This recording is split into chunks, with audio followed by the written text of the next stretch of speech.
퇴직금 질의응답을 묶어서 같이 진행을 하도록 할게요. 평균 임금을 곱해가지고 1년치 퇴직금으로 산정하는 전통적인 방식을 보통 퇴직금 제도라고 하고요. 그러다가 2005년에 퇴직연금 제도가 도입이 되면서요. DB형과 DC형 이 두 가지로 근로자 퇴직급여 보장법을 만들어줬거든요. 기존의 법정 퇴직금 제도를 그대로 가는 거를 DB형이라고 해요. 만약에 3년을 근무를 하셨는데 1년 차 때 월급이 100만 원이었고 2년 차 때 200, 3년 차 때 300을 받았다고 칠게요. 자, 그러면은 300만 원의 평균 임금을 가져갈 거고 거기에 3년을 곱하시게 되면 900만 원이 완성이 돼요. 그렇게 계산되는 게 기존 법정 퇴직금 제도 앤드 DB형이거든요. 이 확정 기여형 제도는요. 100만 원 받을 때 12분의 1을 그때 실시간으로 넣으시고 200 받을 때 12분의 1, 300 받을 때 12분의 1을 넣기 때문에 퇴직금은 100, 200, 300을 더한 600이 나오는 구조예요. 제도 자체는 괜찮은데 근로자들이 그렇게 좋아하지는 않을 수도 있어요. 그런데 이게 처벌 조항이 없습니다. 그래서 가입을 안 하시고 기존 법정 퇴직금 제도로 주시더라도 사실 실무적으로 직격탄은 없어요. 그다음에 IRP라고 하는 거는 부담금의 수준이 확정되지 아니한 퇴직연금 제도라고 되어 있는데 이거는 그냥 통산 장치라고 보시면 돼요. 이직을 많이 하시잖아요. A 직장에서 DB형을 받았는데 B 직장에 갔더니 DC형이에요. 그러면 이 계좌를 가지고 이쪽으로 다시 채워줘서 근로자 입장에서 퇴직연금을 통산해서 가져가는 주머니라고 생각하시면 돼요.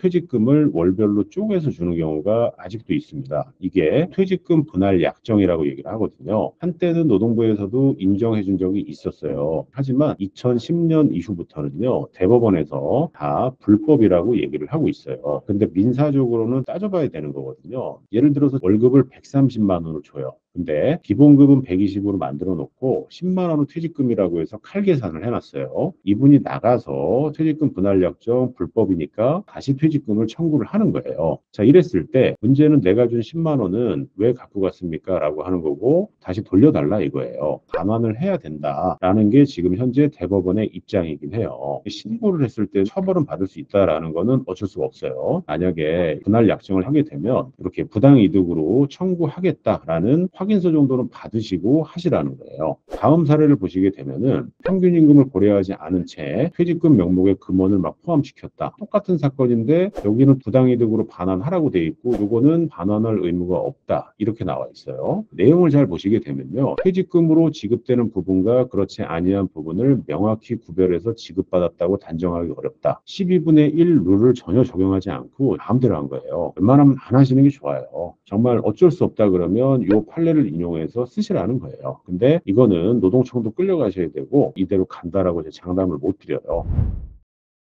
기존 법정 퇴직금 제도를 중간 정산이라고 하고 DC형은 중도 인출이라고 하고 DB형은 담보 인출이라고 해요. 통칭해서 저희가 중간 정산 하는데 일단 담보 인출은요 50%밖에 안 됩니다. DC형 같은 경우는 기존의 적립금을 다 빼버리는 거예요. 갚을 의무가 없어요. 이 세 가지 모두 공통적으로 할 수 있는 게 집이 없는 근로자가 본인 명의로 주택을 구입할 때 주택이 없는 근로자가 전월세 보증금을 부담할 때 단 회사에서 한 번밖에 쓸 수가 없고 그다음에 6개월 이상 요양이 필요해서 의료비를 부담하는 경우인데 연간 임금 총액의 8분의 1 초과하는 의료비가 들어갈 때 되는 거고 그다음에 이제 파산 선고 개인 회생 절차 이럴 때는 세 가지가 다 자격이 됩니다. 여기에 열거된 이 두 가지는요. 기존 법정 퇴직금 제도에만 해당이 될 때 중간 정산을 할 수 있는 거고요. 그리고 배우자, 부양가족, 대학 등록금 내거나 혼례비, 장례비 내는 경우 그다음 사업주의 휴업으로 임금이 감소하는 거 요거는 DB형일 때만 중간정산할 수 있는 사유예요.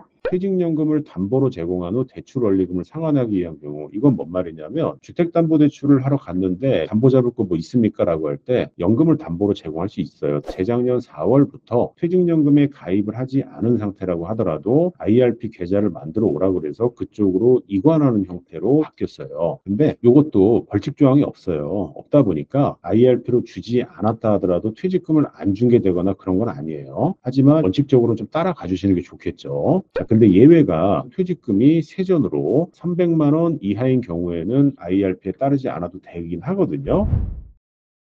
소규모 사업자의 경우 상담을 받으려면 비용을 어느 정도 생각해야 되나 이렇게 주셨는데 방문 상담을 해주시게 되면은 근로자분은 5만 원 청구 드리고요. 사업주 같은 경우는 서류를 보면서 얘기를 하는 경우가 많아가지고 10만 원 정도 청구 드리고 있습니다. 급여 항목에 매달 연차 수당을 넣는 거는 대법원에서는 연차 휴가 사용 권한을 박탈한다는 이유로 불법으로 보고 있어요. 근데 고용노동부에서는 인정을 하거든요. 다만 전제 조건이 하나 있습니다. 그분이 연차를 썼다는 이유로 미리 지급한 수당을 회수만 안 하시면 돼요. 대법원까지 소송 가는 경우는 거의 없다고 보시면 돼요. 노동청에서 전화를 받았을 때 끝까지 소명하는 게 좋은가요? 아니면 요구대로 하는 게 좋은가요? 처음에 노동청에서 사건이 배정되기 전에 전화가 와요. 양쪽이 합의를 요청을 할 거예요. 알아보고 연락드리겠습니다 한 다음에 저 같은 노무사한테 물어보세요. 이게 내가 승산이 있는 건지. 깨질 거다 그러면은 그냥 바로 합의 보시는 게 낫고, 아니다 그러면요 전쟁 한번 하시는 것도 괜찮아요. 처음에 전화 오는 거는 민원실에서 조정을 위해서 전화가 오는 거니까 100% 정답은 아니에요. 미국과 한국의 노동 환경은 어떤 차이가 있나요? 미국은 너 내일부터 나오지 마 그럼 끝이에요. 우리나라에 오는 외국계 기업의 불만이 한국은 왜 해고하는 거 가지고 사업주를 처벌하냐 이러거든요. 사업주한테는 한국이 더 빡센 걸로 알고 있어요. 일용직 같은 경우에 퇴직금은 어떤 식으로 산정하나 이렇게 돼 있는데, 일용직인데 퇴직금이 나온다라는 거는요 1년 이상 근무하신 거거든요. 사실상 상용직이에요. 기간제 근로자라고 보는 거거든요. 아까 말씀드린 3개월 평균 임금 기준으로 똑같이 퇴직금을 계산한다라고 보시면 돼요. 매출액이 점점 줄어서 일부 인원 해고를 할 때 경영상 해고에 해당이 되나요? 예, 경영상 해고에 해당이 되는 게 맞고요. 굉장히 복잡하게 되어 있어서 차라리 권고사직 형태로 퇴직 위로금을 주고 합의 보는 경우가 많아요. 절차는 근로기준법 24조에 있습니다.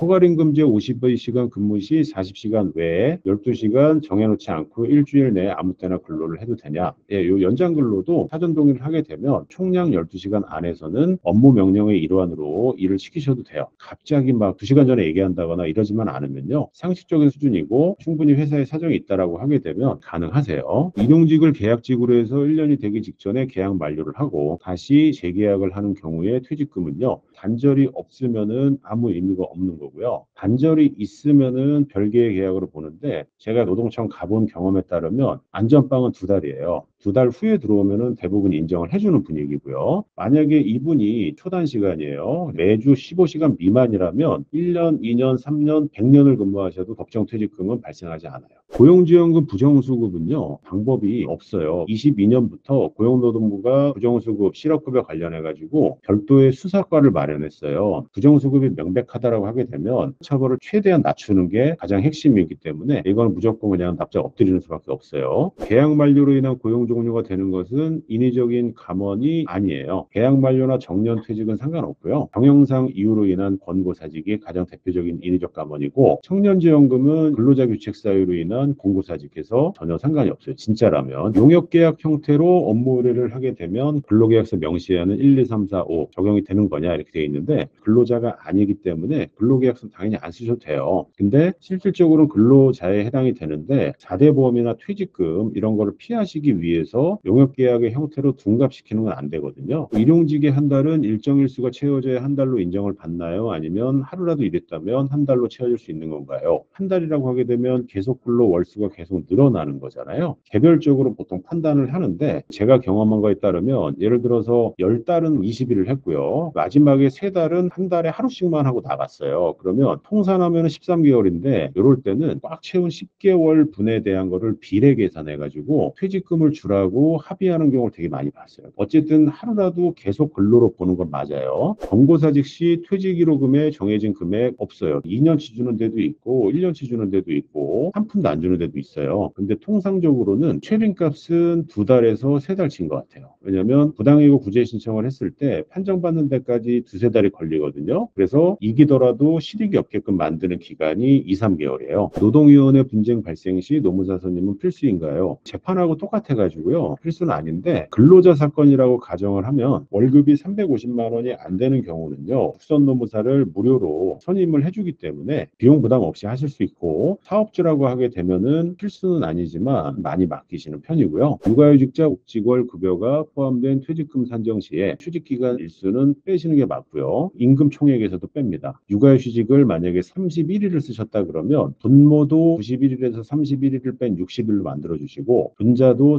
20일분만 넣으셔가지고 계산을 하시면 돼요. 만약에 전체 3개월이 육아휴직이 덮었다 그러면요, 그 앞에 기간 3개월을 계산하게 돼 있어요. 그러니까 한마디로 정상적으로 돈을 받았던 기간만 잡아서 계산한다, 이렇게 보시면 돼요.